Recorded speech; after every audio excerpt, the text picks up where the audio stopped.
Sebelum melanjutkan pembahasan kali ini, silakan klik tombol subscribe agar Anda tidak ketinggalan video terbaru dari channel ini. Assalamualaikum warahmatullahi ta'ala wabarakatuh. Salam sejahtera untuk saudaraku semuanya.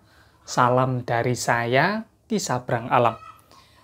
Di kesempatan kali ini saya meminta kepada Sang Yang Sejati, Gusti Allah Subhanahu wa Ta'ala, agar senantiasa melimpahkan akan kenikmatan, kerejekian, dan apa yang menjadi hajat bagi saudaraku semuanya dikabulkan oleh Sang Yang Sejati, Gusti Allah Subhanahu wa Ta'ala. Di kesempatan kali ini kita akan bernostalgia ke waktu masa lampau di mana ketika saya masih berada di Padepokan Darussyifa. Dahulu saya masih ingat ketika saya berada di Padepokan Darussyifa, saya itu disuruh Simbah Yai untuk membaca Hizib Nasor beserta Hizib Fatah. Begitu banyak keistimewaan dan kedahsyatan akan hizib ini. Namun, sebelum saya membahas secara mendetail, saya meminta waktu kepada saudaraku semuanya agar berkenan untuk menekan tombol subscribe serta aktifkan notifikasi lonceng yang ada di bagian samping. Karena insya Allah akan ada video yang bermanfaat lainnya. Waktu itu saya bersama para santri lainnya itu sering sekali dimintai tolong sama Mbah Yai untuk membaca Hizib Nasor dan juga Hizib Fatah. Karena saya sebagai murid, ya saya mengikuti apa yang disuruh, apa yang diperintahkan sama si Mbah Yai. Karena waktu itu begitu banyak tamu. Yang pertama, mulai dari tamu para pemborong. Pemborong bangunan itu sering datang ke tempat Mbah Yai, dan ketika datang kemudian ya langsung ditanyakan, jenenganmu sopo Kang?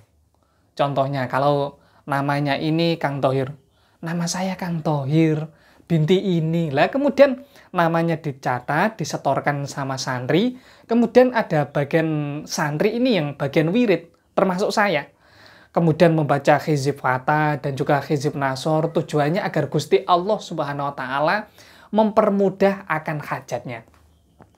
Selain itu, Mbah Yai itu menyuruh para santrinya untuk membaca Hizib Nasor dan juga Hizib Fatah ketika ada anggota DPR yang datang. Anggota DPR ini macam-macam curhatannya. Apakah berkaitan dengan masalah parlemen, ataupun berkaitan dengan pemerintahan, ataupun berkaitan dengan hal-hal lainnya. Dan ketika ada tamu para anggota DPR, ya bacaannya sama, Hizib Fatah dan juga Hizib Nasor. Dan juga ketika terdapat tamu yang berkaitan dengan masalah rumah tangga.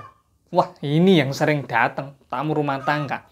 Apakah bapak-bapak menceritakan masalah istrinya, ataupun ibu-ibu yang menceritakan masalah suaminya. Hal tersebut sering terjadi. Dan ketika saya ada tamu, saya menyuguhkan teh, menyuguhkan beberapa makanan kecil, kemudian pasti Mbah Yai menyodorkan kertas, iki didongakno ibuke, bismillah. Insyaallah permasalahannya dipermudah sama Gusti Allah. Semacam itu. Jadi sudah menjadi kebiasaan dari dulu, dari si Mbah Yai. Jadi ketika sampai saat ini ya, ketika ada tamu saya langsung nanya namanya siapa, kemudian nama ibu kandungnya. Soalnya hal ini merupakan kebiasaan ketika saya berada di Padepokan Darussyifa. Setelah para murid membacakan Hizib Nasor dan juga Hizib Fatah, kemudian Mbah Yai ini membekali dengan ageman spiritual. Apakah dalam hal ini ada yang diberikan pusaka? Pusaka ini kalau tamunya para pemborong, kemudian anggota DPR, biasanya seingat saya ini diberikan semacam pusaka agar dibawa pulang. Soalnya saya yang ditugaskan untuk mengambil pusaka di Padepokan. Selain itu, untuk para ibu-ibu ataupun bapak-bapak yang memiliki permasalahan berkaitan dengan masalah rumah tangga, biasanya dibekali sama Simbah Yai berupa raja. Dan di kesempatan selanjutnya, saya akan membaca Hizib Nasor dan juga Hizib Fatah, agar saudaraku semuanya dapat mempelajarinya dan ketika ada kesempatan bisa meminta ijazah kepada para mursyid.